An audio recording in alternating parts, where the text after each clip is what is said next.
Hello everyone, welcome or welcome back to my channel. And it's been a while since I made an opinion video and I miss doing that. So today I'll be giving my opinions. Like there can be unpopular, popular. I don't really care. I'm not here to be different, y'all. And remember, it's K-pop, not the apocalypse, okay? No need to get triggered. And also like and subscribe to my channel if you enjoy my content. Okay, with all that being said, let's get into the video. Everglow fell off hard. So yeah, that post I made didn't age well about both Everglow and 80s, but we'll get into 80s in a bit. I think I can finally say with all of my heart that Everglow has fallen off, both musically and stat-wise, which is not really their strong suit, but they always do better than this. When they had a comeback last year with Slay after being gone for 2 years, so yeah, we were anticipating that release, alright? But unfortunately, it didn't meet expectations and it was forgettable. Because really, you would think naming a song Slay means you actually slayed, but nobody slayed, nobody! There was no slaying here. And the song just fell flat. But I love them, so I give them another chance, you know what I mean? Like, I love my girlies. And me seeing those concept photos for example, I was like, yeah, I'm hyped up, okay? And when the song premiered, I did like it, but after a few listens, I just got really angry. And my patience was running thin with this group. The music video is all over the place. The song is too short. The chorus was so lackluster. The verses are so-so. Literally, the best part of the song is Anna devouring those lines. Like, seriously, the only good thing is her just devouring her lines. And honestly, I don't know why they didn't make them choose another song. This song feels like it should be released in October for Halloween. It's not title track worthy. It's giving B-side vibes. I don't know. And also, what the hell is a single album supposed to mean? You know what? Like, I blame YG and Blackpink for making single albums a thing and calling an album with 8 songs a fucking full album. So really, thanks! And lastly, the blame has to go to that damn company, UR or whatever. Like, they're one of the worst companies art marketing. No, really, they suck at it. Because where'd all the bangers go? Huh? It's unfortunate because they really had bangers. It's just unfortunate because I am not going to stand Everglow. I am tired of this mediocre comebacks. No, I am not going to wait for the third time. I am tired of getting my hopes up. Yeah, I am done with that. Lisa's comeback was painfully mid. No offense to Lisa. Girl, the only thing I'm gonna say right off the bat is Miss Lisa, Miss Manoban. Is there anything you're gonna say except how rich and pretty you are? I feel like all of Blackpink discography, and now you have your freedom, you're out of YG now, and you're gonna sing about the same thing. And I'm not saying she should tell me her whole life story. I'm like, can you sing about something different? Because those lyrics are atrocious. Okay, I hate those lyrics. They're so bland and basic. The music video, okay, that ate though. Like, that was great. I love that music video. I love the visuals. I love the looks. But other than that, I don't really like the song. And the song is also forgettable. I just listened to the song and I don't even remember anything. The only thing I remember is her saying rockstar and saying she can teach you Japanese hi. Like, that's the only thing I remember, and that was also random. I was like, what? Like, you look like a Japanese artist and a Thai artist, honestly. I feel like Lisa, I was expecting something more than this. And also, Lisa should have danced more than her singing and rapping. If you ask me, because when she was in Blackpink, we all know she's the best dancer, but she never really showcased in their songs, in their group songs, how good of a dancer she is. I'm like, girl, you have all the freedom now. You can, you can display to us, like, how good you are. And her always saying she's the greatest of all time. I'm like, bitch, how? No, really, tell me how. Because you singing the most bland lyrics, does not make you the greatest of all time. And you know what I hate about people? Whenever Lisa releases the most basic ass songs, there are always these fans who always compare her to the greats. Like Beyonce. Bitch, Beyonce? Are you for real? Beyonce? You are delusional. Honestly, I don't hate Lisa. I just feel like she could have done better. The song was forgettable. The verses, I don't remember. The lyrics were bland. Just the same old YG. It's like YG is still in her. Even though she has left YG when it comes to her solo music, but YG has not left her. They're buying together. And honestly, I just felt disappointed because of how mid it is to me. You can like it, obviously. I'm not saying everyone has to hate it. No, I'm just saying that I expected more. And she did not deliver it to me. I feel like she could have gone a lot harder when it comes to lyrics.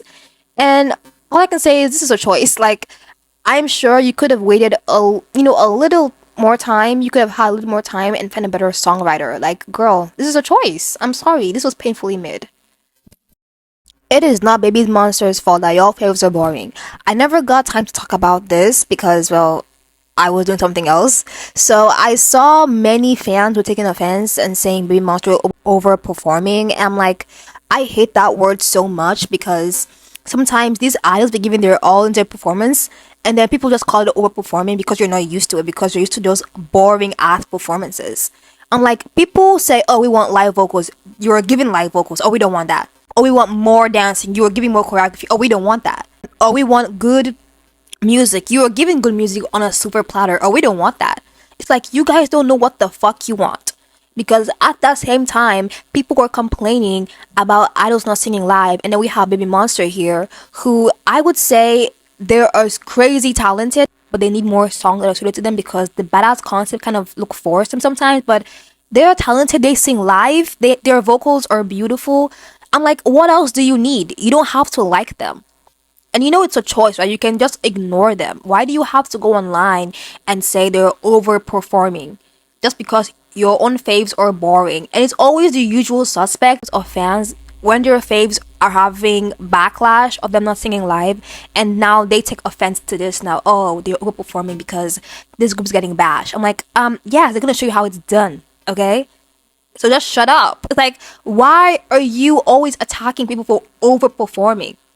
They did the same thing with AT when they first came. Oh, San's overperforming. Like, and now they want other groups to perform like that. Like, make it make sense sometimes. And I just find it weird that you're gonna attack someone for doing your job. I find that mind-boggling, honestly. I really don't care about line distribution anymore. There was a time whenever there was this member that never getting lines, like, I will have a riot. I'm like, they should have more lines, this and that. But what I've noticed is that they never get lines because maybe, just maybe, the other members can sing it, properly than them. Maybe they're more skilled than them. And with recent cases like AT's with I think it's Woyoung and Yeosang not having much lines in this recent EP, and I'm like, I'm okay with that because there are many comebacks when they had so much, like, they had so much screen time and so many lines, and there were so many songs I would say they showcase their vocals. They're not gonna have a lot of lines with every comeback. You have to know that the other members are more skilled than Yeosang and Woyoung, and that's not a bad thing. There's always going to be someone that's better than you in something. And I feel like just because one comeback came and they didn't have that much lines, you should riot, you should protest because he didn't have much lines. I am not doing that anymore, and I really don't give two shits about that. Same with IVE. I think Heya, it was good, right? She didn't have much lines. And I'm like, it's always the members that are the least skilled in the group. Why do you think they're not having much lines? Because they are the least skilled in the group, obviously.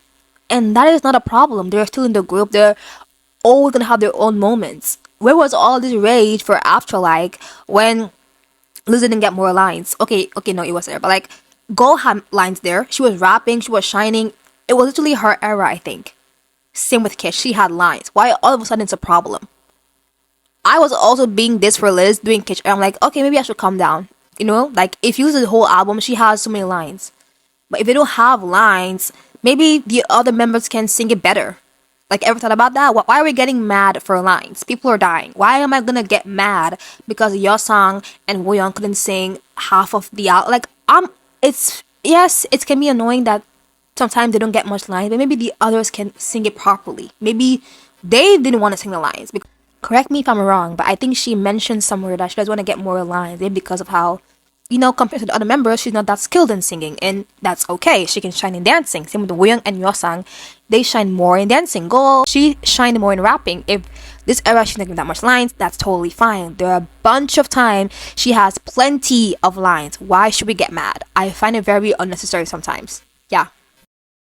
aespa's growth and consistency is crazy. I start to notice this since Spicy era, more noticeably Drama era, but damn, aespa growth in many of their performances is insane. I recently saw an Instagram reel of someone pointing out Giselle evolution in dancing from debut to now, and I couldn't agree more. And it honestly just puts a smile on my face because of how all the members of aespa, especially Giselle, received the most hate or targeted the most for her dancing, and I remember clearly during their debut days they were getting criticized left and right for being robots and lifeless on stage, especially for Winter. Like, she was getting dragged every minute and second of the day. I was dragging her because I was tired of her being so robotic. But what we as fans should know is that whenever someone debuted, we have to give them time to grow, and aespa understood the assignment because the level of charisma and confidence they radiate is just outstanding. They improve every time, and their songs just keep getting better and better.